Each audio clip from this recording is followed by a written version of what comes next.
من اونجا چکش دارم، نه این چکش اومده که چکشی که برای رفلکس، نه خیر چکشی که چکش رو میزنم برای میخه، نه خیر چکش برای اینکه به مردم بگم چکش هم مورد استفاده است. شوخی میکنم. یه چکش کوچولو دارم، نگاه نه چکش دقت نکردم. بذار منم چکشم بیارم. آقا این قطعش کن.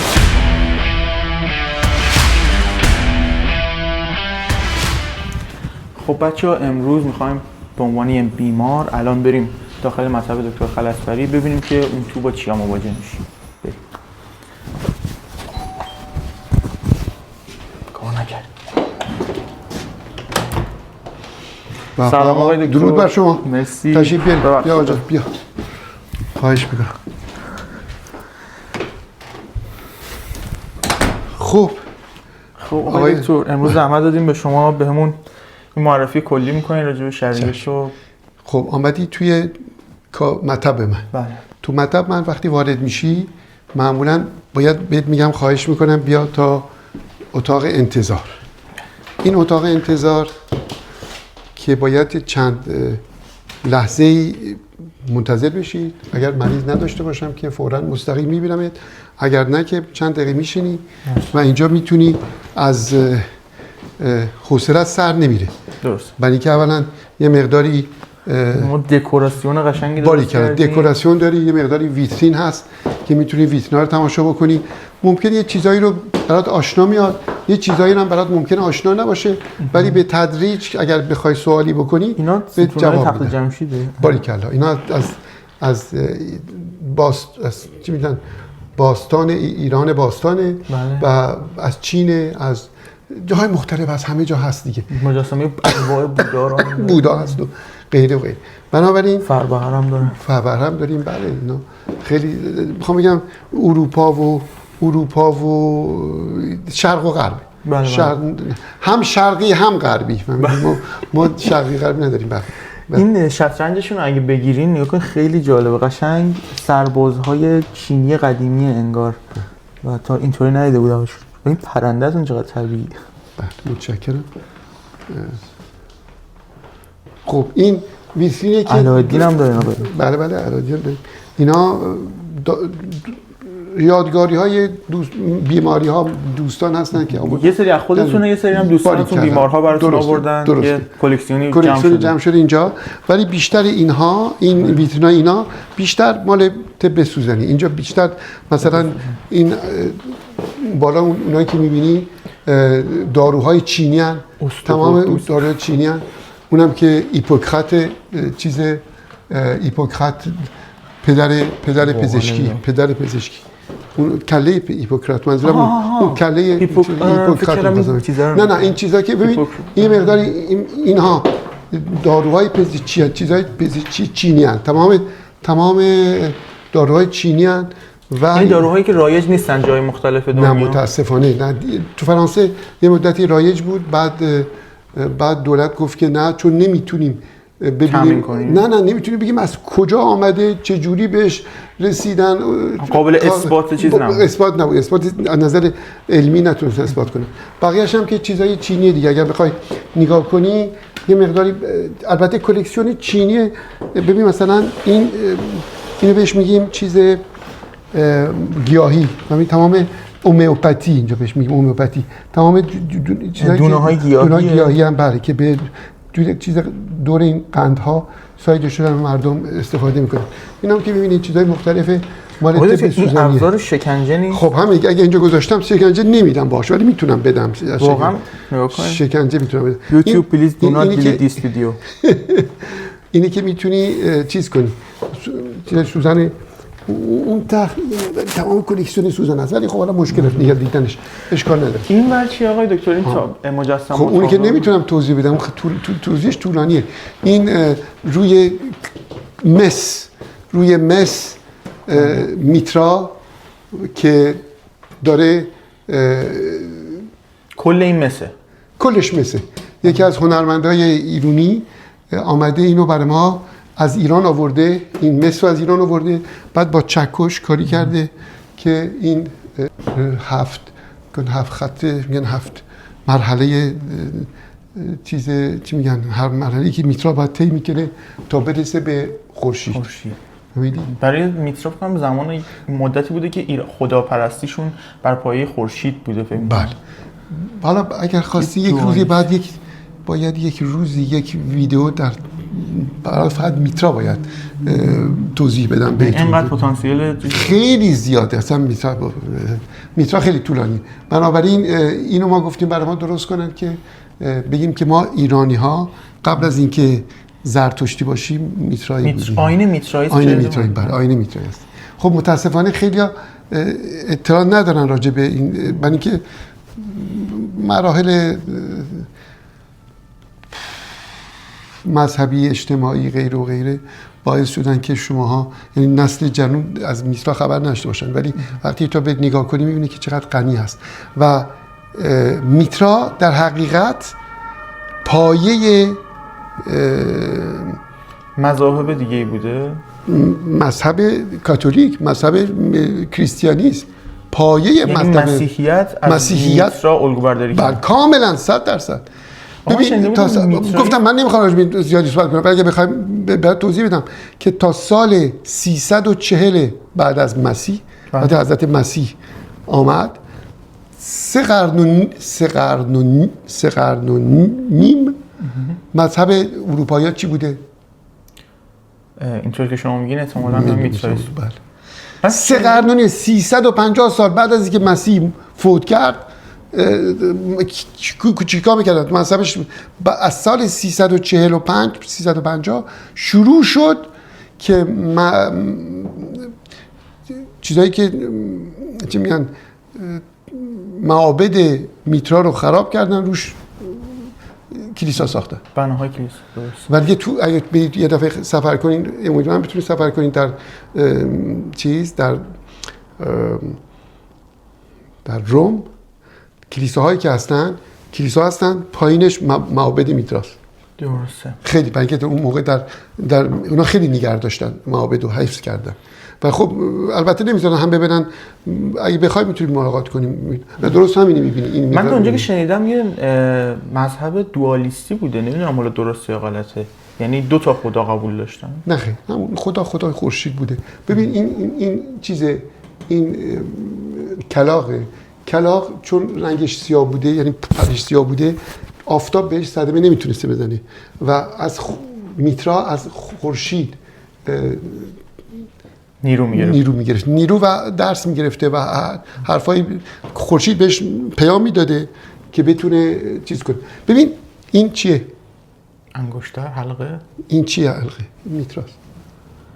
این میتراست، یعنی ریشه در اینجا داره. ریشه میترا اینه که با دست هر کی دستش میکنه حلقش. این یعنی میترا، یعنی پیوند، یعنی با هم قرارداد، یعنی اینه که پیونده. حالا وقتی که توی چیز میکنی، بیا این حلقه‌ای که اون حلقه‌ای که دست چیزه، حلقه‌ای که دست فروهره، حلقه میتراست. یعنی در کنار هم بودن. در کنار هم برابر اصلا میترا، اون میتراست. حالا به موقعش با هم دیگه صحبت میکنیم. و خب وقتی که بیمار آمد اینجا و یه مدتی نشست، یعنی مدت کم میشینه، بعد اگر بخواد طب سوزنی انجام بده، بهش میگم آقا جان بیا اینجا، خواهش میکنم، میبریمش. خب اینجا یک دفتر منه که با کامپیوتر و با کارهای اداری است، ولی میره اول اینجا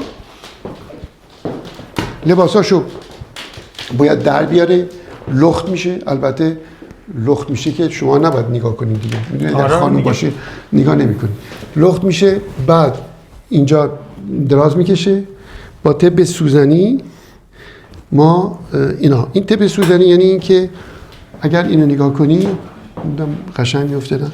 این نقاط تب سوزنیه که روی بدن همه ما هست. خیلی نقاط بدی داره آقا. 800 تا نقطه هست. دردناک نیست خیلی؟ نه خیر. اون کسی که بیاد اینجا اینقدر درد داره که این چیز نمیکنه، احتیاج نمیکنه. این نقاط تب سوزنی هست. البته 365 تا نقطه داریم، مثل 365 روز سال. منتها چون 365 تا این وره، 365 تا این وره، به اضافه یه مقدار نقاطی که روی بهش میگیم نقاط خارج از گوشه. مریدن. فهمیدی؟ این وقتی اینا رو چیز میکنی، اینا رو با هم جمع میکنی، میشه نزدیک 400 و 400 800 تا نقطه طب سوزنی داری. مثل که بگم تو توی دیکسیونر اینقدر تو کلمه داری، ولی وقتی بخوای جمله بسازی، بخوای یه نامه بنویسی، خب همه 800 چیزی که استفاده نمی‌کنی که. درست. همه... شما یعنی یه بخش‌هایی مثلا نمیدونم یه دونه روی گوش می‌ذاری. تو وقتی سینوزیت داری، خب من احتیاج نداره زانو تو سوزن بزنم، ولی وقتی زانو درد میکنه خب من سینوزات کار ندارم. یعنی شما یه سری نقاط رو سوزن وارد می‌کنی، اعصابا تحریک میشن و اون درد و بیماری تسکین این نتیجه میده که بره تو مغزت، مغز جواب میده، بعد اون کار میکنه. وقتی من ویشکونت میگیرم تو میگی ای قبول، یعنی یک عکس عمل نشون میده. آقای دکتر 3-4 تا از این نقطه‌ها سوزن بره بعدن آدم اسکرین شات میگیره. خیلی خوب. اوکی. خب پس اگر اینجا مریض سوزن میکنه، چراغ رو خاموش میکنیم. معمولا چراغ رو کم میکنم، میگم که خب این چراغ کم، مریض یا خاموش میکنم یا خیلی کم میکنم، مریض رو روشون میپوشونم که سرما نخوره، اینجا استراحت میکنه. میام بیرون، در رو میبندم، در رو میبندم که این مریض استراحت کنه. آقای دکتر این من فکر کنم تقویم میتونیم برام توضیح بدید؟ بله تقویمه. این وقتی من این مطلب رو باز کردم برای روز اول، من از خانواده یک کادو گرفتم. برادرم من کادو فرستاد، اینو کادو فرستاد. برای اینکه تو اگر اینجوری نگاه کنی فکر کنی یا خط میخیه یا چینیه. یکی از این دوتا به نظر میاد، در صورتی که همونجوری گفتی این کلاندری است. یک مهندس ایرانی اینو چیز کرده، طراحی کرده. چون این روش بود من متوجه شدم، والا اصلا نمیفهمیدم. ببین وقتی اینو میذاری این میشه روز 1. اگر اینو ادامه بدی میشه روز 2. اگر اینو من بردارم خودت میتونی حدس بزنی. این 7. میبینی؟ الان که شما کار کردیم تازه میفهمم. این 24. این 17. فردا 17 این برای من اینو گذاشته بودم روی 17. درست. تا 31 روز 31. این میگن هنر نزد ایرانیان است و بس. این دکوراسیونی که چیدید توی میز پشت میز کارتون، اینا همشون انگار یه حالت سنتی داره، ولی این دوچرخه خیلی به نظرم مدرن اومد. میتونی برام توضیح بدین داستانش؟ حالا به این دوچرخه رو میذارم این جلو اگر ممکنه. آره حتما. بیا برای توضیح بدم. ببین من وقتی که با مریضام صحبت میکنم بهشون میگم که من اولا کاری که براتون میتونم بکنم اینی که بهتون یه درمان رو براتون در نظر میگیرم که اون درمان رو باید ازش استفاده کنی. مثال میزنم، میگم درمان من مثل یه دوچرخه است که بهتون دوچرخه رو من میدم، میگم آقا این دوچرخه، بعد مصرفش هم بهتون توضیح میدم که چجوری اینجا مثلا ترمز میگیره، اینجا پا میزنی، اینجا کم میکنی، همه رو توضیح میدم. میگم این درمانه، اینم نوع مصرف درمانی. بعد بهش میگم که برای اینکه درمان درست انجام بشه باید صبح و ظهر و شب و مثلا بعض وقتا 2 تا بیشتر، بعض وقتا شب و بیشتر، بعد اینجوری تو این مسیر بری. این اگر وقتی درمان رو داری میدونی چجوری باش رفتار کنی، درمانت مثلا باید بریزی تو آب، بریزی حل بشه، اینجوری کنی. خب درمان رو داری، راه حل درمانم چجوری مصرف کنی داری، دوچرخه رو داری، میدونی چجوری ازش مصرف کنی. راه هم بهت میگم به مدت 3 هفته باید این دارو رو بخوری، مثلا 3 هفته مثلا باید این دستتو ببندی. ولی یک کاری من فقط نمی‌کنم، این کارا رو من بلدم بکنم، به درمان رو بدم، راه نوع مصرفش رو بدم و بگم چه مسیری باید بری. تنها کاری که میکنم من برات پا نمیزنم، اون پا رو باید خودت بزنی. شما در واقع چراغ قوه رو میندازین، نور مشکل رو نشون میدین، ولی برات پا نمیزنم، این پا رو باید خودت بزنی. اگر آمدی اینجا و توقع داری که من برات پا بزنم،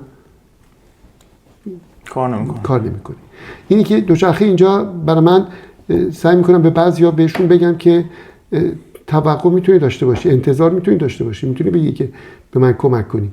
من تا اونجایی کمک میکنم که بهت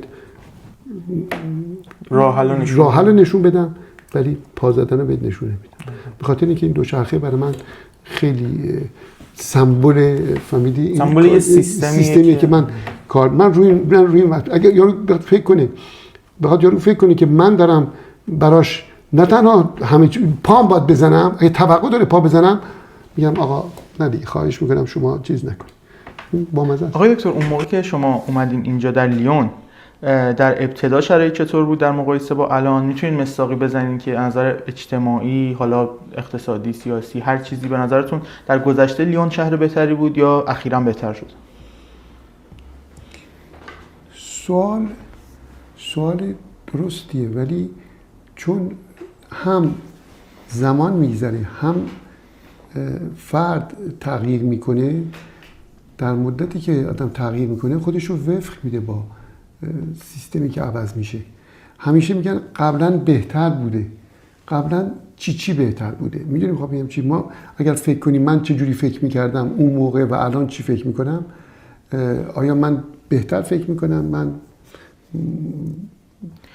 طوری دیگه فکر میکنم، شرایط، خیابونا، مغازه ها، وضع زندگی، وضع چه میدونم خوراک، وضع پوشاک، وضع به طور کلی جو زندگی از نظر اجتماعی، سیاسی، غیر و غیره بستگی به شخص داره.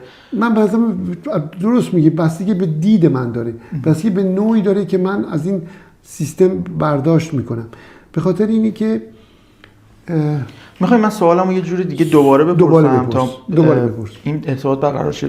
مثلا نگاه کنین مردم به طور عمومی، حالا شخص و وابسته به شرایط هر شخص میتونه صادق باشه یا نه، آدم ها وقتی به اجتماعشون نگاه میکنن، مثلا ما ایرانی هایی بودیم در کشور خودمون، میبینیم وضعیت اقتصادی یه طوریه، یه سری آزادی های اجتماعی یه معضلیه، ولی حالا همین موضوع ها رو بیشتر آزادی و اقتصاد و این امکانات اولیه زندگی که مردم میتونن داشته باشن، و اگه بخوایم حالا اون دید کشور خودمون رو تا یه حد خوبی میدونیم، بخوایم راجع به مثلا لیون صحبت بکنیم، حالا باز فرانسه و کل اروپا یه مقدار بزرگتره، شرایطش فرق میکنه، حالا اینجا شما بیشتر تجربه دارین. در لیون به نظرتون در گذشته بهتر بوده یا جلوتر اومده بهتر شده؟ بازم جواب دادن یه خورده توضیح یعنی جواب راحت نمیشه داد، به خاطر یک چیزایی خیلی بهتر شده، یه چیزایی از نظر اقتصادی بهتر شده. مثلا مردم ارزش کارشون نسبت به درآمدی که دارن میتونن یه حداقلایی. نه راضی نیستن مردم ناراضی هستن، ولی مردم همیشه ناراضی بودن، اون وقت هم ناراضی بودن، همیشه ناراضی بودن. مملکت لیون فرانسه رو دارم میگم، به طور کلی مملکت ناراضی هستن، همیشه از همه چی ناراضی هستن، همیشه اعتراض دارن، همه چی ناراضی هستن. و این خوب جزء چیز از وقتی که انقلاب فرانسه شده اینجوریه، همیشه نق میزنن. شاید بد نباشه چون میتونن اینطوری حقوق بیشتری بگیرن. بعضیا بله، ولی بعضیا نه خیر. متاسفانه همیشه اونجوری که دلشون میخواد، اونجوری که آدم فکر میکنه که در تئوری، در عمل میبینی که نه با فقط فرضیه است، در عمل اینجوری انجام نمیشه. اینی که به فرد چجوری ببینه. ببین من به مریضان میگم همیشه اون چیزی رو نگاه کنین که شانسی که دارید نگاه کنین، نه اون که چیزی که میخواد دوست بخواید داشته باشین. همیشه آدم دلش میخواد یه چیز برتر داشته باشه. بیا حالا میگن ماشین درجه آخر داشته باش. ماشین آخر درجه داشتم یه دونه چیزی میخوندم که ماشینای الکتریک دیگه خیلی دیگه مثلا الان دیگه رایج شده تبلیغ میکنن غیر و غیره. ولی وقتی که یه برنامه نشون میداد که تو اگر ماشین الکتریکت خراب بشه، همون مدل، همون ماشین، همون تمام شرایط یکی، جز اینکه این موتورش الکتریکه، اون یکی موتورش موتور بنزینیه. وقتی که نشون میداد میگفت 15,000 یورو خرج ماشین الکتریک میشه که عوضش کنی، با 3,000 یورو ماشین بنزینی رو درستش میکنی. پارکش شو که تصادف کرده بوده ماشین، یه تصادف کرده بودن جلوی ماشین خراب شده بوده، میگفت ما بخوایم اینو عوض کنیم، ماشین بنزینی با 3,000 یورو عوضش میکنیم، اینو باید 15,000 بریم، بلکه همه رو باید عوض کنیم. بلکه سیستم طوریه که خب یارو که ماشین خریده که استفاده کنه که کمتر پول بنزین نده، وقتی ماشینش متاسفانه تصادف میکنه. یعنی پیشرفت اینجا برخلاف اقتصاد عمل کرده برای مردم. خب بله متاسفانه اینجوریه. یعنی میخوام بگم همیشه تو فقط آدم سعی میکنه یک یه جنبه چیزو ببینه، اون جنبه همه. من همیشه با بچه‌ام وقتی صحبت میکنم میگم راجع به مطلبی صحبت کنین که پروندهش رو شما درست بلدین. وقتی چیزی که پروندهش رو نمیدونین برین اول تحقیق کنین، بعدم با من صحبت کنین. من که من معمولا وقتی نمیدونم میگم نمیدونم، هیچ خجالت هم نمیکشم، نمیدونم. تا الان مثلا از کره مریخ برای من صحبت کنم میگم آقا جان من نمیدونم، حرف من کار من نیست، من میگم ولی از طب سوزنی من صحبت کن، چشم با صحبت میکنم. ولی یه چیزی هست که نمیدونم و سعی نمیکنم خودمو خیلی دانشمند احساس کنم، احساس دانشمندی نمیکنم. وقتی سواد دارم یا یه چیزی یاد گرفتم یا یه چیزی میدونم میگم بله اینو میدونم. و وقتی نمیدونم میدونم. وقتی بیماران میان راجع به چیزایی صحبت میکنن که هیچ گونه همش شنیدن یا فکر میکنن، همش باعث ناراحتی میشه، به خاطر اینکه من بهشون میگم آقا مثلا یه مطلبی هست که خیلی راحت میتونم منو برات بگم که ببینید تا چه اندازه مردم فکرشون. میگم برای که کسایی که ما دارن حرف ما گوش میکنن میتونن، برای کسایی که بیماری قند دارن فهمیدی میان اینجا میگن مثلا بیماری قند داریم دوامون میخوریم ولی میبینیم قندشون اصلا هیچ تغییری نکرده و خیلی هم وضعشون خرابه. بعد مجبوریم بهشون میگم آقا تو رژیم تو اون چیزی که باید چیز نمیکنی، ما رعایت نمیکنی، مراعات نمیکنی. میگه چرا؟ خیلی هم مراعات میکنم. میگم خب مثلا صبحانه چی میخوری؟ میگه صبحانه مثلا یه خورده ما کره عسل میخورم فهمیدی با مثلا خرما. ممکنه من یه خورده اغراق کنم ولی زیاد اغراق نمیکنم. میگم خب آقای عزیز اولا عسل قنده و تو بیماری قند داری و خرما پر قنده، تو این دوتا رو که میخوری بیماری قند داری، یعنی نباید بخوری. میگه آقای دکتر عسل طبیعیه، قند میوه طبیعیه، چطور نمیتونی بخوری؟ خب چی بهش بگی؟ احساس بکنن چون پلیساکارید نیست کافیه. بله. مثلا یه نوعای دیگه قندی وجود نداره. ببین میگه من خوندم، به منم میگه من خوندم که بابا عسل طبیعیه. آقا عسل اولا طبیعی گیر بیاری باید بری 40 سال 50 سال پیش. اولا همه عسل پر قند میریزن، حالا کار نداریم تقلب میکنن و غیره، ولی خب عسل قنده، همش قنده بابا، تو بیماری قند داری. میگه طبیعیه، چون طبیعیه پس خوردنش اشکال نداره. این مثال از عمدن این مثال میزنم. این راجع به قند، راجع به کلسترول. میاد میگه مثلا من کلسترولم بالاست. میگم آقای عزیز تو کلسترول بالاست، چقدر روی غذا که درست میکنی، چقدر روغن زیتون میخوری، چقدر تو سالاد روغن زیتون میذاری؟ دکتر روغن زیتون که خوبه، روغن زیتون خیلی از روغن دیگه بهتره. میگم کسی نگفته بهتره نیست، ولی تو کلسترول داری. وقتی روغن زیتون میخوری کلسترول میره. دکتر دیگه نگو اینو دیگه، ما چی بخوریم پس اگه روغن زیتون هم نخوریم؟ اینجا احساس میکنن چون روغن گیاهی حیوانی نیست. درست، عالی، پس عالی. من نگفتم روغن زیتون چیز مزخرفیه، ولی تو روغن زیتون میخوری زیاد از حد میخوری و کلسترول پایین نیامده با اون چیزی که من بهت گفتم. خب اینو حالا پرانتزو میبندیم به خاطر اینی که میخوام بگم دوستانی که میان راجع به پزشکی، این دو تا مثال کوچیک زدم و خیلی از مثال دیگه هست که اینجوری با من صحبت میکنن و من اصلا تعجب آور راجع به آهن صحبت میکنن، همشون آهنشون کمه، در صورتی که وقتی من اندازه میگیرم ببینم آهنشون کاملا نرماله. میگن تو ایران ما گفتم خسته آهن بخور. آخه واسه چی بخور؟ آقا این کبد تو داغون میکنه، نخور. بی خودی نخور، بخور وقتی احتیاج داری. و این راجع به پزشکی، راجع به مطالب دیگه، راجع به نظر خودشون میدن و نظر خودشون متاسفانه پروندهشون درست نخوندن.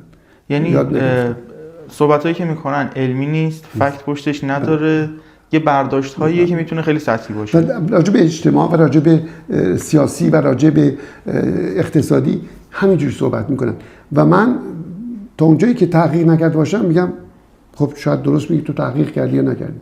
اینی که سوالایی که از من میکنی وقتی من سواد جواب دادن بهت ندارم سعی میکنم ندم جواب بهت. متوجه هستی؟ برای اینکه انقدر علائم عوامل مختلف هست تاثیرگذاره که خیلی مشکلی به این سوالات جواب دادن که آیا بهتر بوده قبلا. برای من همیشه خوب بوده. چرا همیشه خوب بوده؟ برای اینکه همیشه میخواستم خوب باشه، هیچ وقت نمیخواستم ناراحت باشه. فهمیدی چی؟ وقتی که راجع به چیز ناراحتی رو توی بدنت هی نگه میداری، هی راجع بهش صحبت میکنی، هی ببین از اینجا رد میشی، این لبه این میز میخوره به دستت یا به خوابت و میگی ای درد میگیره، میگی خب چیزی نیست درد گرفت. بعد شب که داری شلوارتو در میاری میبینی کبود گنده کبود شده. خب این کبود شده تو بگی بشین وای حتما یه بیماری خونی دارم، حتما یه اشکال داره، حتما لوسمی دارم، حتما آقا پات خورده اونجا کبود شده دیگه، فهمیدی چی؟ بعد حالا برم یه خورده ماساژ بدم بشکو، آقا بشکونش نگی، این باید هیچ کارش نکنی خودش ذره خوب میشه. ولی یه کرم میخوای بزنی، ولی این کرمی که میخوای بزنی بدون تاثیر چندانی نداره، بلکه زمان میخواد تا این کبودی تو خوب بشه. حالا بیا راجبش تئوری صحبت کن، بعد بیا هی لفتش بده، هی بیا تو مغز بو اینجا کبود شده حتما دلیلی داشته کبود شده، یادت رفته که آقا این پات خورده به اینجا، اینقدر بحث نکن. من که وقتی هرچی بحث میکنی فلسفه سازی ها رو زیاد موافق نیستیم باش و اون وقت برای خود اشکال، بعد اضطراب ایجاد میکنی، بعد قلبت شروع میکنه بزنن، بعد شب خوابت نمیبره، برای اینکه فکر میکنی واقعا سرطان داره شروع میشه. یعنی مثل که تو ذهن آدم دچار یه نشخوار ذهنی میشه، دقیقاً هی تکرار میکنه میگرده که آسیب‌های این بیشتر از خودمون باشه. باریکلا. آسیب‌های ثانوی فکر، تصور خیلی بدتر از اینه که تو بیای حقیقت رو ببینی. اینی که تو پزشکی خیلی راحته، برای من خیلی راحته صحبت کردن، ولی این همین در مطالب اجتماعی، سیاسی، اقتصادی خیلی مشکله. واقعا الان اینقدر همین به قول سیستم چیز شما، سیستم چه میدونم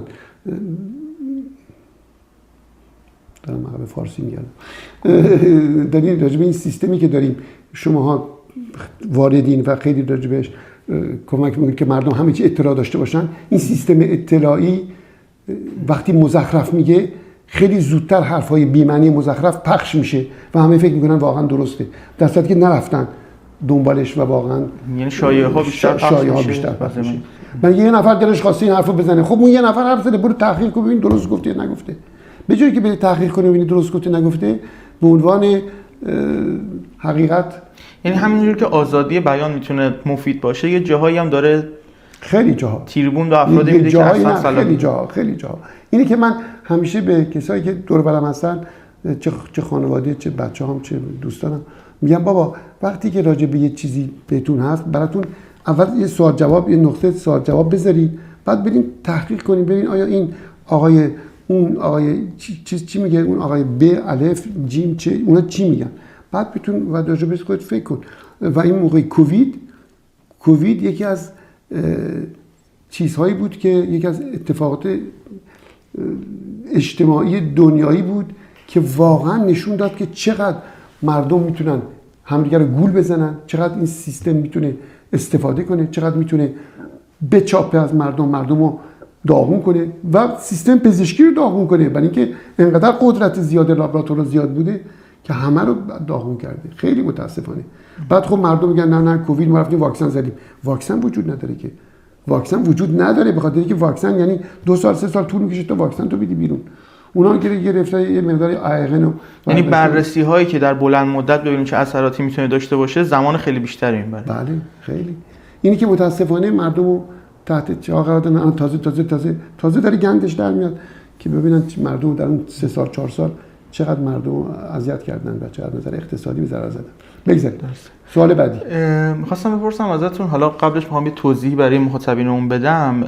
تا اونجایی که من دیدم و تجربه کردم درباره بیمه در اروپا و حالا به خصوص درباره فرانسه صحبت می‌کنم، تا حدود 70% رو دولت مسئولیت بیمه درمانی شما رو بر عهده میگیره و یه 30% میمونه که بعد بیمه تکمیلی تهیه بشه. درست.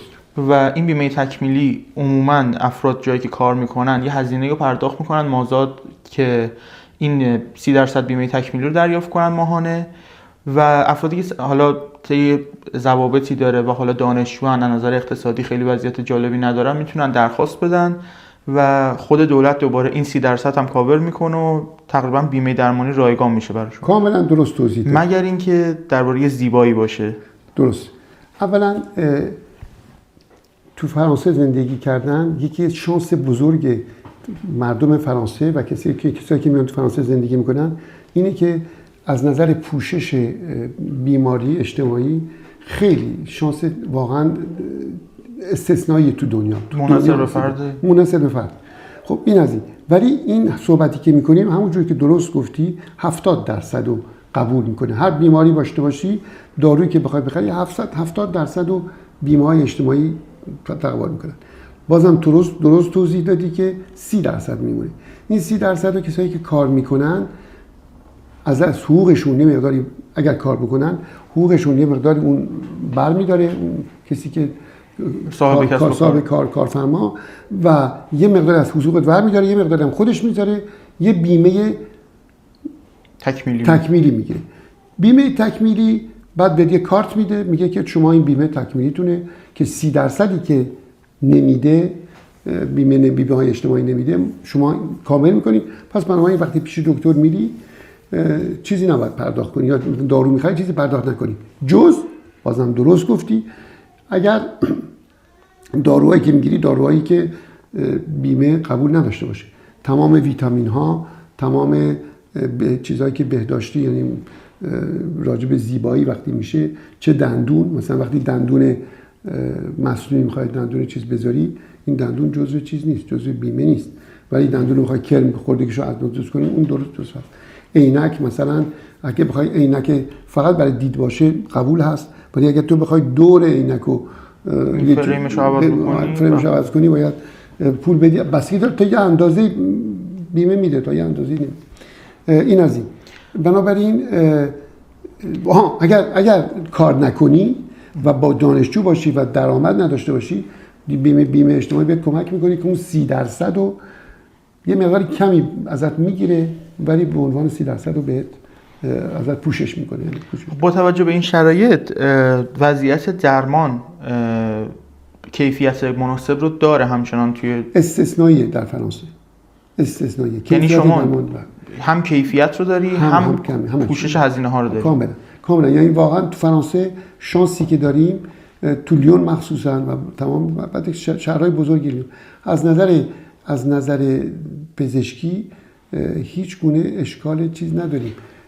اشکال اینه که درمان درست انجام بشه و از نظر بین المللی توی ولی توش مثل همه چیز ولی داره که تو کدوم بیمارستان بری، تو کدوم کلینیک بری، کدوم دکتر بیفتی خیلی کم اتفاق میفته که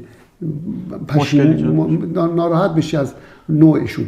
به خاطر اینکه اولا ممکنه خیلی صبر کنی، وقت باید بذاری اونجوری که دلت میخواد به موقعی که دلت میخواد انجام نشه. ولی به غیر از این چیزا که الان چون دکتر کمه، چون میخوان دارن دکترها رو زیاد بدن، دکتر کمه دیگه، دکتر کمه ولی که باید راندوو بگیری، راندووها دیر به دیر میدن و به غیر از اینا رو بذاری کنار از نظر کیفیت کاملا جزو بهترین درمان دنیا رو داریم. معمولا ما وقتی طبق حالا چیزی که این سیستمی که بزرگ شدیم میبینیم چیزی دولتیه و حالا تقریبا جاییه که بیمه‌ای که پوشش اجتماعی داره کم هزینه تر برامون میفته احساس میکنیم جای بدیه. مثلا میگیم که فلانی بیمارستان دولتیه، میگیم چرا بیمارستان خصوصی نبردی اونجا خدمات بهتری به خودشون. کاملا اشتباهه. به خاطر اینکه بیمارستان خصوصی بدون استثنا تمام کسایی که در بیمارستان‌های در کلینیک‌های خصوصی کار می‌کنن، بیمارستان خصوصی کم داریم، کلینیک‌های خصوصی در لیون هستن، تمام دکترای کلینیک‌های خصوصی سالها در عمومی کار کردن. اصلا سیستمش عمومی بوده. بعد تصمیم گرفتن برن توی خصوصی. به تفاوت چندانی نمی‌کنه. هیچ همون دکتریه که تو 6 ماه پیش تو رو توی بیمارستان عمومی میرفتی تو خصوصی. ولی خب خواسته بیشتر پول در بیاره. مثلا آب مروارید. بله. عمل آب مروارید رو تو میتونی نزدیک 1000 یورو از بیمارت بگیری در یک کلینیک خصوصی و 0 یورو در همون آدمی که 1 سال پیش عمل میکرده از تو هیچی نمیگرفته 1000 یورو میگیره توی بیمارستان. به خاطر این چی؟ به خاطر رفتی تو بخش خصوصی. بخش خصوصی مثلا چه میدونم ماچت میکنن. پس با این اوصاف چجوری بخش خصوصی خودشون میگردونه؟ چون چجوری میگردونه؟ برای که همین دیگه گرفتاری مغز دیگه فکر میکنه که چون رفته خصوصی پس بعد بر پایه دانش غلط مردم. دانش غلط نه. و شاید بخش خصوصی بخش عمومی زمانش بیشتر باشه. مثلا به تو راندوو 2 ماه دیگه بده، اون بهت 15 روز دیگه 3 هفته دیگه بهت راندوو میده. فهمیدی؟ بله. و بعد اون وقت در بخش خصوصی مطمئنی که اون دکتری که انتخاب میکنی عملیات میکنه. در بخش عمومی ممکنه جایگزین ممکنه یه دکتر دیگه عملیات کنه که مثلا باشه. بعد توی اروپا وضعیت درمانی همه چی تقریبا همینه یا فقط تو فرانسه این؟ از نظر قیمت فرانسه هیچ گونه چیز نداری. مثلا کشورهای دیگه اروپایی هزینه هاشون بیشتره یعنی؟ خیلی بیشتره. یعنی این شرایط مثلا بیمه اینطوریو نداره؟ استثنائیه. به خاطر اینه که مالیات ما از ما زیاد میگیرن. به خاطر اینکه این پوشش‌های اجتماعی رو بتونن در اختیار مردم بذارن. دقیقاً. آره می‌خواستم همین رو اشاره بکنم که توی سیستم اقتصادی فرانسه معمولاً یه حالت، حالا نمیگم خیلی زیاد ولی تا یه حدی اجتماعی سوسیال داره که انگار شما رو همیشه تا حدی نه، تا خیلی بیشتر از حد. همیشه شما رو بین 70 تا 30 نگه می‌داره، نمیذاره از 70 بالاتر بری، نمیذاره از 30 هم کمتر بیای.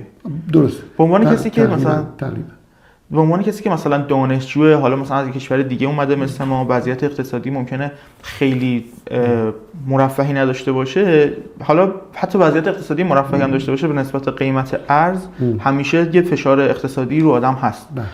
این وضعیت از این نظر برای دانشجو ایرانی خوبه؟ متاسفانه نه خوبه که وقتی که تو یک دونه یورو 1000 قیمت یورو الان تقریبا فکر کنم 100,000 تومان. 100,000 تومان. خب در صورتی که 5 سال پیش بوده مثلا 50,000 تومان یا مثلا 40,000 تومان. بنابراین خب برای شما خیلی نه به عنوان کسی که اینجا کار بکنه خب میتونه به نظرم از پس خودش بر بیاره. خب بله من فکر کردم که منظورت اینه که نه از ایران که پول در بیاره تقریبا ناشدنیه. کسی که اینجا در بیاره میتونه گل خودش به عنوان دانشجو بکشه. چون خیلی موقع تو خیلی کشورها یه دانشجو با کار نیمه وقت به هیچ وجه نمیتونه هزینه خودش رو بده، ولی اینجا این شرایط یه کاری کردن که بتونی این کارو بکنی با کاری که ولی از اون ور شما وقتی به جایگاهی میرسی رشد میخوای بکنی، جلوی رشدت گرفته میشه. یعنی مثلا خیلی موقع توی شغل‌هایی که تحصیلات عالیه دارن شاید تفاوتی وجود داره ولی اونقدری نیست که مثلا با کار کارگری داشته باشه. درست میگی. متاسفانه به خاطر اینه که دست و پات خیلی بسته است تقریبا. یعنی بسته است، یعنی نمیذارن که یه سیستمی دارن که نمیذارن جلو بری اونجور که دلت میخواد، مثل امریکا. در صورتی که تو امریکا، تو کانادا وقتی که تو خیلی چیز داری، خیلی خیلی با استعدادی، از استعدادت میتونی خیلی جلو بری. اینجا خیلی استعداد باشی مجبوری همونجا پا بزنی، تو رو نمیذارن جلو بری. این سیستمشون اینجوری و این سیستم خیلی اسفناکه متاسفانه. این به نظرتون اسفناکه چون از اون بر داره مثلا حمایت هایی میکنه از جامعه یا از نظر درمانی کار رو به اینجا رسونه که تقریبا تا حد خوبی رایگان باشه، یه مقدار دوگانگی ایجاد میشه. چون دقیقاً درسته اگر بخوای نظر اجتماعی بگی به مردم کمک میشه. این مملکت سوسیالیستیه، مملکتیه که بله برای مردم جون میکنه. تو وقتی که اگر من 100 یورو درآمد داشته باشم یک روز، 46 یوروشو باید بدم به دولت. درست. خیلی 46 درصد دارم به چیز حرف زدم. 100 یورو در میاری، 46 یوروشو میدی به دولت. نه بخشید درسته، 46 یوروشو میدی به دولت، 54 یورو برات میمونه. درست. پس برای به همه میگن 100 یورو در آوردی امروز. درست. نه 100 یورو در نیاوردی. اینی که خیلی فشار هست، ولی از اون این ورشی فشار هست، از اون ور از لذت میبری از امکاناتی که برات هست. بچه‌ت مدرسه مجانی میره. اگه بچه نشوجی به من چه؟ بچه مگه ندارم که. یعنی این بچه یه کارگر با بچه یه آدم خیلی مرفه هیچ پول نمیده. اگر یه مدرسه خصوصی بره، اگه مدرسه معمولی بره، مثل بیمارستان دیگه. بیمارستان من اگر برم بیمارستان عمومی یا یه کارگر، من که دکترم برم بیمارستان عمومی یا یه کارگری که بنده خدا چه میدونم همون 1000 اسمیک یعنی حداقل در میاره، جفتمون یک جور به ما با هم برخورد میشه. درمانمون هم هیچ فرقی نمیکنه. باور کن. این که خب به خاطر چی؟ به خاطر که منی که رفتم بیمارستان از من دارن 46% مالیات میدن، که بتونن هم من مراجعه کنن هم اونو و از اون مالیات نمیگیرن. چرا؟ برای اینکه نداره بندق مالیات بده، به زور خودش نون میخوره. وقتی شما به عنوان پزشک میگین که درمان یکسانی میگیرن، من واقعا میپذیرم. خب اینه که میگم مملکت سوسیالیست دیگه اینجوریه. ولی خب از اون نظر وقتی که شروع کردید درآمد، یعنی برای خودت کار کردن، یعنی که میگن اوتو آنترپرنور، اونایی که خودشون شرکت خودکارفرما باری کردن، اونایی که خودشون کار میکنن، خودشون برای کار میکنن، تا وقتی که خودشون کار نکردن برای کسی دیگه کار میکردن قول میزنن. ولی وقتی که وقتی برای خودشون کردن متوجه نمیشن چقدر، یعنی چی در مالیات دادن. وقتی شروع میکنن برای خودشون کار کردن تازه میفهمن یعنی چی این مملکت، یعنی چی. یعنی خودکارفرمایی توی این کشور زیاد توصیه نمیشه از نظر درآمدی. نه، ولی که لذت ببرید. چرا؟ از نظر درآمد داغونت میکنن دیگه. یعنی یه جوری میکنن که تو اصلا دلت نخواد بری، اینقدر فشارت میدن، اینقدر اصلا بوستون میکنن. اینی که متاسفانه آدمو دل سرد میکنن. ولی خب اونی که میگه من قبول میکنم، من با عشقم میخوام برم جلو برم، میخوام کارم بکنم، میکنه و خب نون میخوره، زندگیشو میکنه. ولی میخوام بگم زندگیشو چجوری میکنه؟ تو وقتی که توی جایی کار میکنی، توی شرکتی که کار میکنی، 1 ماه نه 5 هفته بهت حقوق میدن که هیچ کار نکنی. آره دیگه، تقریبا 5 هفته تو چیز داری در سال 5 هفته اجازه مرخصی با حقوق داری. وقتی برای خودت کار میکنی، خب این از کجا در اون 5 هفته رو نمیتونی در بیاری. و وقتی فکر میکنم خانم ها میخوان بچه‌شون به دنیا بیاد، بله. بهشون چقدر مرخصی میدن؟ خودشون و همسرشون؟ بهشون به همسرش یه هفته. فهمیدی؟ به همسرش یه هفته. همسرش تقریبا ناچیز. بله، به خاطر یه هفته برای خودش هم معمولا میتونه 15 روز قبل از اینکه زایمان کنه و بعد 15 روز تا 3 هفته بعد از اینکه زایمان کرده. ولی با وجود این اگر دلش بخواد میتونه بیشترش هم بکنه. من خیلی قبل از اینکه بزن بهشون مثلا میگم که خب برو استراحت کن، زیاد چیز نکن.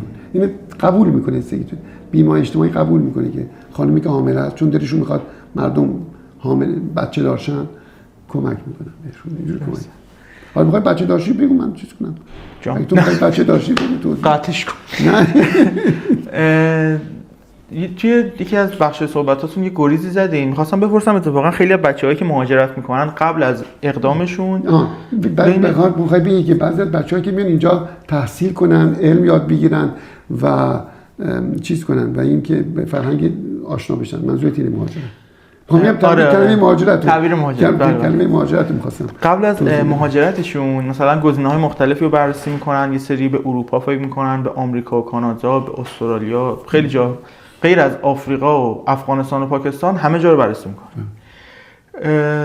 درباره مثلا کشوری مثل آمریکا میشنویم که بیمه درمانی هزینه خیلی بالایی داره، با اینکه شما شانس درآمدزاییتون خیلی بیشتر میشه. درست. به نظرتون با مقایسه کیفیت و قیمت وضعیت اروپا خیلی بهتره یا آمریکا؟ چون خیلی‌ها به این انتخاب فکر میکنن. سوال مشکل میکنی. سوال خیلی مشکلی. سوال مشکل باید از شما بکنم در نه از من ندید. من سوال راجع به لیون و راجع به فرانسه میتونم یه مقداری به جواب بدم. ولی راجع به امریکا اونجوری که هستن، دوستایی که هستن اونجا هستن، بچه‌هاشون هستن، غیر هستن، من دقیقاً نمیتونم بگم. همونقدر که شماها اطلاع دارین، منم اطلاع دارم، من اطلاعاتم بیشتر نیست.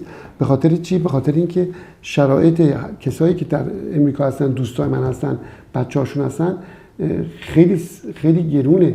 خیلی برای کسی که دانش آموزه واقعا گرونه.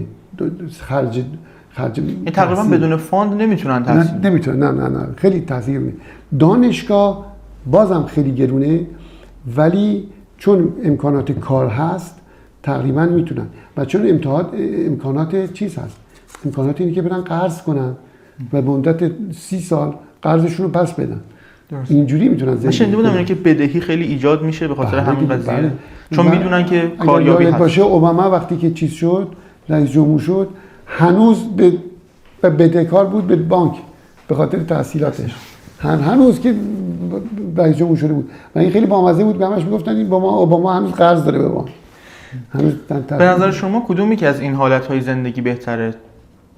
حالا با توجه به چیزی که نظر شخصیتونه. چون خیلی ها در این دوراهی نمیدونن کدوم درسته، بعضی یه تصمیم میگیرن پشیمون میشن. از عمدن این نشسته فکر کرده چه سوال مشکلی بکنه از من که سوالای مشکل بکنه که نتونم جواب بدم. ببین خیلی بازم سوال مشکل میکنی دیگه. چرا؟ به خاطر این که خیلی از شرایط هست. مثلا من کسی رو بخوام بفرستم بهش بگم برو امریکا، میگم چون عموت هست، برادرت هست، خالت هست. نه یه خاله همینجوری دارم، یه خالی داری که اصلا شناختی داریم که حامیه میگه بیا پیش من میدونم کمکت میکنه. کمک داشته باشه واقعا از نظر مالی بهش فشار نیاد. خب امریکا براش خیلی چیز داره، فرصت رشد برای آینده بیشتر چیز داره. اگر اونا رو نداره و اون پشتیبانی مالی نداره، خب توی اروپا مثلا تو فرانسه تو اروپا میتونی جور خودشو گلیم خودش از آب میتونه راحت‌تر بکشه تا اونجایی که خیلی پول میخواد. من یادمه که من دانشجو بودم، یکی از دوستام که با هم رفیق بودیم، هم مدرسه هدفم میرفتیم، اون رفت انگلیس درس بخونه، من آمدم اینجا درس خوندم. بعد از چند سال اون کار میکرد، خب من اینجا کار میکردم ولی نه مثل اون، واقعا کار میکرد توی رستوران و غیره و غیره، خیلی کار میکرد، خیلی زحمت میکشید که بتونه خرج تحصیلش رو بده، برای اینکه پدر مادرش امکانشون خیلی مشکل بود و اونم ترجیح میداد بره. و یه جایی رسید که میدونم چرا برای تو اینا تعریف میکنم، من سوالایی که میکنی، یه جایی رسید که این نمیتونست خرج تحصیلشو بده و خرج زندگیشو بده. به اون بس کن. به من تلفن کرد، گفت خواهش میکنم برای من 2000 پوند بفرست. اون موقع خیلی بود، میدونیم خب بگم. بعد خب خیلی رفیق بودیم با هم، بهش گفتم مگه میشه چه سوالی از من میکنی؟ من خودم مثل تو وضعم خیلی داغونه، چجوری میکنی؟ هیچی. گفت نه من دارم، اصلا اگر ندید اصلا به من کمک نکنیم بگذاریم، ما از این در از اون در چیز کردیم، از این بخوا از اون بخوا فلان، هر چی داشتیم براش فرستادیم. اون گفت من سعی میکنم بهت پس بدم. الان از اون موقع تا حالا 40 سال گذشته پس نداده هنوز. فهمیدی چی؟ هنوز پس نداده. 40 سال گذشته پس نداده، چون نمیگم نخواسته بده، بدجنسی کرده و غیره، شرایط براش فراهم نشده. و من میخوام بگم اینم که رفیقمی که خوب میشناسم و خوب میدونم که بچه درس خونی و کاری هم بود و خیلی هم چیز میکرد. اینی که خب هر از این مثال ها خیلی حتما زیاد میتونن بقیه برات بزنن، ولی من خودم مثال شخصی اینه که متاسفانه در امریکا فکر نمی کنم همچین. من کسی از امریکا از من نخواسته پول، میدونی چی؟ ولی تو اروپا مثلا از من خواستن و اونم تو انگلیس. چرا انگلیس؟ من که اینجا مگه بچه‌م میره دانشگاه کاش چی پول میدم؟ 1000 یورو هم نمیدم، 2000 یورو هم نمیدم. اونجا وقتی بخوای پول بدی باید اگر یورو باشه خیلی زیاده. از بچگی پس انداز میکنن که یه سالی بتونن وارد دانشگاه. باری کلا این امکان فرق فرانسه با جای دیگه هست، ولی امریکا سیستمش فرق میکنه. اگر کمک داشته باشی خب امریکا بهت برای آینده راهت باز. فعلا اینجوریه، حالا اگر عوض بشه. آقای دکتر، جناب دکتر عباس علی خلعتبری میشناسین؟ زمانی میگم وزیر بودن خیلی قدیم. بله وزیر امور خارجه زمان قدیم بودن و 12 سال وزیر امور خارجه بوده و ایشون یکی از وزرای سالم اون زمان بوده، واقعا سالم بوده، نه به خاطر اینکه خلعتبری بوده، ولی که خب آدم به خاطر اینکه فامیل شما بوده، نه به خاطر اینکه خودش آدم خیلی خوبی بوده، خیلی آدم خوبی بوده و فقط وزیر نشده که همینجوری اسمشو بدم آتو وزیر شد، تمام عمرش رو تو وزارت امور خارجه کار کرده بوده. یعنی از اون خب میگم از بچه از اولی که وارد سیستم بوده شده، وقتی حقوق خونده و غیره و غیره وارد درمان شده تا برسه به وزارت. وقتی وزارت بوده اون موقع یه داستانی ازش تعریف میکنن که واقعیه که وقتی اومده پاریس به عنوان خب با اکیپش اومده پاریس، نمیرفته هتلایی که انتخاب میکرده، میگفته به هتلی انتخاب کنین که واقعا ما بودجه نداریم. اون موقع میگفت ما بودجه نداریم، هتلای گرون چیز نکنین و من شب معمولا غذا کم میخورم و من هتل میگم شما هم که میتونین برین رستوران، خواهش میکنم فکر نکنین که پول دولت رو میتونین تو رستوران پاریس همینجوری حیف و میل کنین. من یه بار ازش خواستم من از طرف پدر بزرگم نسبتشون با نسبتشون پسر عموی پدر بزرگم بودن. آها، و نسبت خیلی دوری دارین، ارتباط دوری خاصی نسبتا نداشت؟ دور نه، من شخصا که نه، ولی با پدر بزرگم خب پسر عمو بودن. من بگفتم که در لیون ما باید مجبوریم بریم پاریس برای کارهای کنسولگری، برای سفارت و غیر و غیره. شما میتونید، لیون یه شهر دومین شهر فرانسه است، دومین شهر، و تمام کسایی که از نصف جنوب فرانسه هستن میتونن بیان لیون یک کنسولگری شما بذارید و خیلی کار ما راحت میکنین. ما دانشجوییم، بودجه نداریم غیره. گفت من روی این کار چیز میکنم، تحقیق میکنم. تحقیق کرد و چند ماه بعد اون جواب داد که بله اونجور که گفتید شما میدونیم که لازم هست، ولی متاسفانه بودجه ما نمیرسه. نشد، ولی اگه میشد خیلی خوب میشد. بله میشد خیلی خوب. گفت بودجه ما نمیرسه. نه من چیز آوردم براش، واقعا دلیل آوردم که چی چقدر میتونه کمک کنه به دانشجوها، چقدر مهمه که داشته باشن، برای که خیلی از مثلا کشورهای دیگه تو لیون چیز دارن، مراکش و فلان، تو خب اصلا لیون سر گذر چند تا کشور میتونه نزدیک میتونن بیان غیره و غیره. بعد هیچی گفت نه، تحقیق کرد و جواب خیلی چیزام داد، جواب صحیح داد که ما متاسفانه تحقیق کردیم، بودجه اونی که بگیریم و استخدام کنیم و مرتب کسی باشه و غیره برامون خیلی گرون در میاد، ولی متاسفانه نشد. ولی میخوام بگم اون موقع ما فکری کرده بودیم که تو لیون یه دونه کنسولگری را بندازیم. آقای دکتر، یکم میخوام الان کم چیزتر راجع به تجربیات بچه‌ها. وقتی میخوایم بریم کشور دیگه معمولا 2 تا کیسه پر چرک خوشگون و مسکن کدئیندار همراهمون میبریم، چون توی اروپا مثلا تجویزش اونقدر رایج نیست. نظر شما راجع به این چیه و علتش چیه؟ چون نظر من راجع به طور کلی دارو آوردن از ایران برای به فرانسه میان، اولا کار غلطیه. چرا کار؟ یا ببین بیشتر برای مصرف شخصیشون. آخه مثلا میگن که تجویز نمیشه. نه نمیشه که تو ببین وقتی که تو اینجا از من میخوان، خواهش میکنم شما نسخه بنویسید داروهای ایران خرابه، مزخرفه، قاچاقچی ان، پیدا نمیکنیم غیره و غیره و غیره. آقا پس داروهای فرانسه خیلی خوبه، شما به من میگین برای من بنویس اونجا، ولی وقتی از ایران میخوایم بیاین یه کیسه دارو، 2 تا کیسه دارو واسه خودتون میارین. اگر داروی ایران مزخرفه پس چرا میارین؟ نه چرا اینقدر زیاد میارین؟ نمیگه یه جعبه آوردیم ما، کیسه‌هایی که دارن همه چی دارن، همه چی میارن. مثلا مامان‌ها اینو به عنوان اسباب چمدون بچه‌ها میذارن. من یادمه که وقتی ما می‌خواستیم دبستان که میرفتیم به ما جیبمون کشمش و بادام و فندق میریختن که تو گرسنمون نشه، تو جیبمون می‌ریختن، گفتم برو مدرسه. اینا که مثلا می‌خوام بیان اینجا دهات دارن میان. آقا آمدی فرانسه، دانشجویی و به احتمال قوی تحقیق کردی که اینجا بیمه اجتماعی هست و بیمه اجتماعی هست و دکتر هست، همش میگی برید اروپا شما رو معالجه کنن. آقا اگر اروپا شما رو معالجه کنن، دارو اروپا بهتره که بعد ایران بفرستیم، اینجا باید نسخه بنویسم که بعد دارو بخری بفرستیم، بد نخری که دارو مجانی بفرستی برای ایران. پس دارو اینجا خوبه یا بده؟ نفهمیدم چی. آقا دکتر من با شما موافقم، ولی خودم رو جای اون مخاطبی میذارم که الان احتمالاً پیش خودش میگه که ببین آقای دکتر من مثلا وقتی سرم درد میکنه به من شما خیلی سخت میخواین مسکن بنویسین، من یه دونه کدئین میخورم میخوابم 7 ساعت خوب میشم. یا آنتی بیوتیک خیلی سخت نوشته میشه، تجویز میشه. خب به خاطر چی؟ به خاطر اینکه تو مسموم نشی، به خاطر اینکه مسئولیت بدنت پایین نیاد، به خاطر اینکه تو آخوندی خودتو معالجه نکنی. من اینو بهش میگم آخوندی معالجه کردن، فهمیدی؟ در صورتی که اونا میگن نه، ما آمده به من میگه آقای اتفاقا همین دو روز پیش بود، یا آقای آمده، من زیاد آشنایی اونجوری نداشتم، آمده من میگه میگم بله چی شده؟ میگم برای من آموکسیسیلین بنویسی، آنتی بیوتیک بنویسی. میگم چرا؟ میگم من وقتی دندونم درد میگیره آنتی بیوتیک میخورم. میگم آقا دندون درد میگیره، نمیگم نباید بخوری یا باید بخوری، ولی خب اول باید بری دندون. میگه نه حالا برم، من خودم عادت دارم وقتی میخورم 2 روز میخورم خوب میشم. خب ما اینجوری درمان نمیکنیم آخه بابای من. براش ندم، بهش بگم آقا کار غلطه، بهش برمیخوره، میگه دکتر خدمتی نخواست برای ما دارو بده، بهش بدم، از نظر علمی برای خودم ناراحت کننده است که من آقا ایشون باید بره دندونساز یه عکسی بگیره ببینه کرم دندونش اشکال داره، اشکال یعنی درمان اصولی اولویت داره به اینکه یه موقت فقط شکمی درمان کنیم، میشه شکمی تو موقتی درمان شکمی.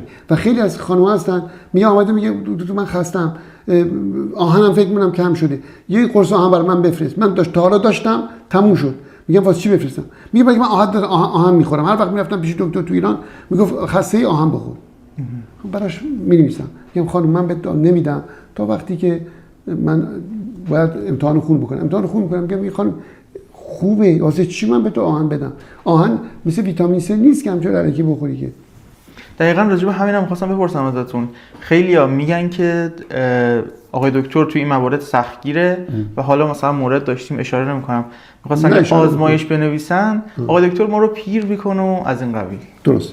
به خاطر اینکه کسی که سنش 20 25 27 30 سال 35 سالشه ما یاد گرفتیم و درس خوندیم اینجا یاد گرفتیم که دکتر تصمیم میگیره وقتی ایشون رو نگاه میکنه صحبتایی که میکنه علائمی که میده مثلا میگم این ممکنه تیرویدش اشکال داشته باشه من تصمیم میگیرم که براش یه آزمایش تیروید بنویسم هیچ وقت نمیرم به آزمایش کلسترول و آهن بنویسم برای اینکه دلیلی نداره و به طور کلی 99.99% این حالش خوبه یعنی هیچ اشکالی نداره.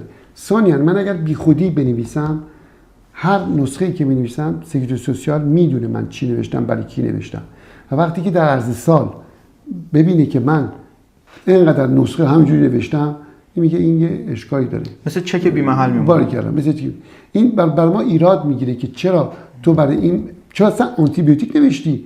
آنتی بیوتیک نوشتن برای کسی نیست که مریض باشه نه اینکه بی خودی آنتی بیوتیک نوشته برای خنده. اینی که اینجا یه قانونی هست یعنی سیستمی هست نظارت رو بررسی عمل کردی میشه که باید قابل توجیه باشه.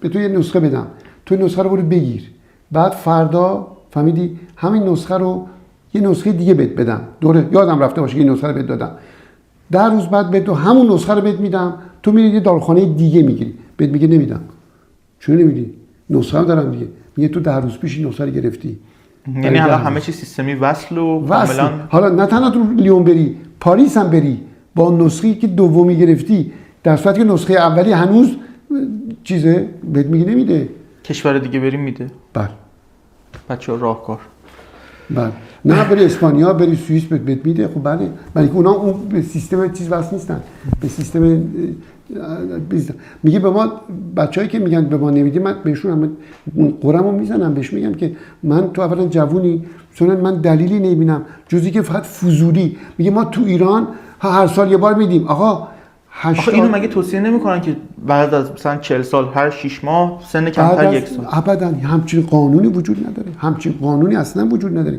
به خاطر یکی که بچه‌ها این نمیدونن بهشون امیدوارم اطلاع پیدا کنن که اولا ما توی امتحان خون به غیر از این کلسترول و مرض قند و تیروید و اینا رو ببینیم هیچ وقت نمیبینیم که تو آیا 5 سال دیگه یا الان یا سال دیگه سرطان خواهید داشت یا نه یا اگر داری امروز سرطان یا نه با امتحان خون به غیر از بیماری‌های خونی فهمیدی که باید اون دلیل داشته باشه گرفتاری داریم خوشبختانه زیاد نیست نمیتونیم سرطان رو کشف کنیم نمیتونیم فعلا نمیتونیم دارن انقدر چندین سال دارن تحقیق میکنن که بدونن که از روی امتحان خون شاید بتونن بگن هنوز نگرد روزی که بشه تمام همه میان میخوام امتحان خون بکنن و ثانیاً درصد اینی که توی بیماری داشته باشی در صورتی که دلیل نداری من به ایشون واسه چی یه امتحان خون بدم که هیچ دلیلی نداره مگر اینکه واقعا یه دلیلی ببینم اونم من تصمیم میگیرم یعنی دکتر تو فرانسه دکتر تصمیم میگیره چی دارو تجویز کنه در صورتی که ایران وقتی ایرانی‌ها میان اینجا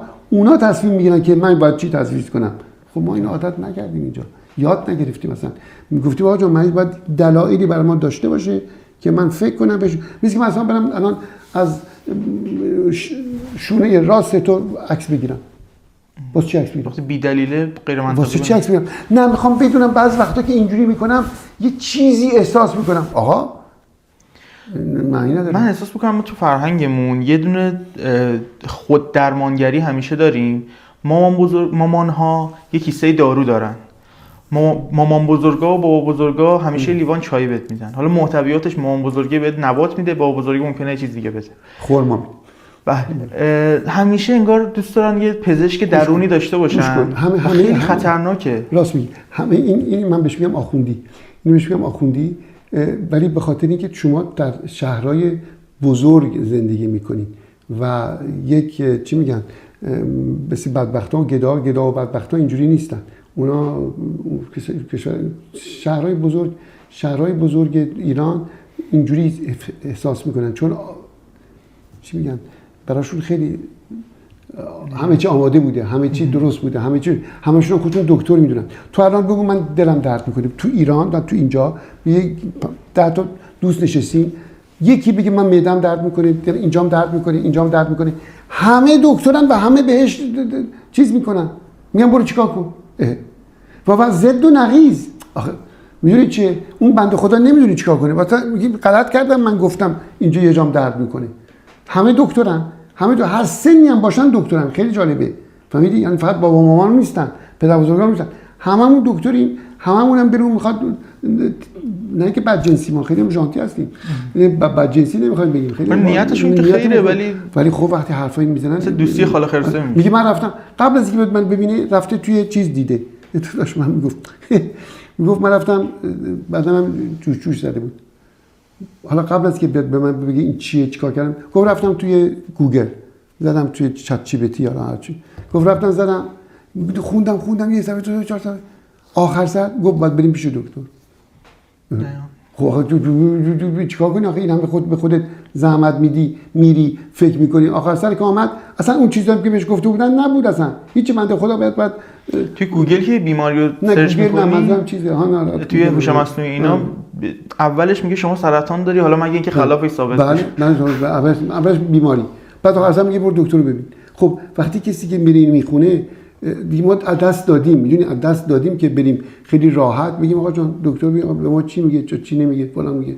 خب این کارا رو نمی‌کنیم به خاطر اینه که عادت کردیم. نمیدونم عادتمون دادن یا تو ایران این کار کردن، ولی فرانسوی‌ها هیچ وقت. ببین من دوستایی که از ایران میان و کسایی که از ایران میان و میان ملاقات میکنن با من بحث میکنن راجع به بیماریشون، درباره چیزی که تخصص ندارن کارشناسی میکنن. بحث در یه فرانسوی میاد میگه چشم، منم آخر سر بهش میگم ببین این در الان با این چیزایی که باید میگی به نظر من اینه، درمانش هم اینه، ببین این کارو میکنی یه هفته 10 روز تا 15 روز، اگر دیدی که بهتر نشدی پس دوباره میاد. من فرضیه خودمو یا تجدید میکنم، یا اگر تو رو دیدم که یعنی خوب نشدی، اگر تو رو ندیدم یعنی خوب شدی، یعنی چیزی میگم وایرونی نه، میگه من میدونم که اینجوری ام پس باید اینجوری باشه، پس شما اینو برای من بنویس. چشم. بعضی موقع میرن به سراغ ساده ترین راه حل، اولین چیزی که تو ذهنشون معنی میده رو به عنوان درمان میدونن. سرطان اولین چیزم سرطان. فهمیدین چرا من سرطان نداشته باشم؟ آقا چرا داشته باشی؟ شده از مراجعینتون بخوان سوء استفاده بکنن مثلا از موقعیتی که شما داری، مثلا بدون اینکه نیاز داشته باشن گواهی استراحت بخوان برای کارشون، دانشگاهشون؟ صبح تا شب این اتفاق زیاد میفته. بله. و شما واکنشتون چیه؟ موافقم. خب برای چی؟ به خاطر اینکه فکر میکنم که به دلایل مختلفه. بعضی وقتا دلایلشون خیلی شیکمیه، میخوان برن 4 روز برن استراحت کنن، میخوان برن مسافرت، نمیدونم یکی از خانواده‌شون آمده غیره و غیره میخوان برن. خب من احساس میکنم که میتونم بهشون مرخصی بدم، اشکال نداره، ولی با وجودی که خب جالب نیست بخاطر ولی اونا که سر درس نمیرن ولی کار میخوان بکنن، چون درس میخوان کار کنن سر درس نرن، خب میگم کار دارم میکنم، ولی اونا ریسکشون اونا میکنن، من ریسک زیاد نمیکنم، چون ولی خب من سعی میکنم باهاشون کنار بیام. آقای دکتر مهربونم، ولی بچه‌ها لطفاً به هیچ وجه از این وضعیت سوء استفاده نکنین و شما هم مهربون باشید. دوستان مهربونم. و یه سوال که فکر می‌کنم سوال آخرمونم باشه، از نظر سلامت فیزیکی و روانی حال بچه‌های ایرانی رو به خصوص در نسل جدید با سبک زندگی مخصوص خودشون چطور می‌بینید؟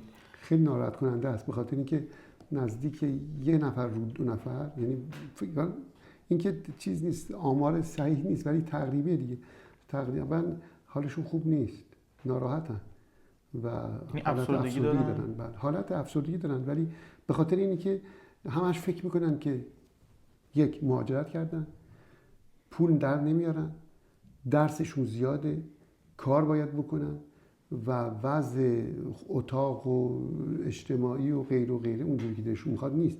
نمیدونم چه فکری داشتن توی ایران قبل از آمدن، ولی وقتی اینجا میان با حقیقت برخورد میکنن و اینا همشون حقیقت داره، واقعا فشار آور هر انسان سالمی رو اذیت میکنه. میدونی چی؟ وقتی با من صحبت میکنن فرقش اینه که با یه دکتر دیگه صحبت کنن که تو اینجا زندگی کرده، من به عنوان دانشجو آمدم، به عنوان دانشجو درس خوندم. مگر نمیخوام تعریف کنم که وقتی که من از صبح از خوابگاه دانشجویی تا دانشگاه 1 ساعت من تو اتوبوس بودم، هر روز 1 ساعتم برمیگشتم تو برف، توی بارون، تو غیره و غیره.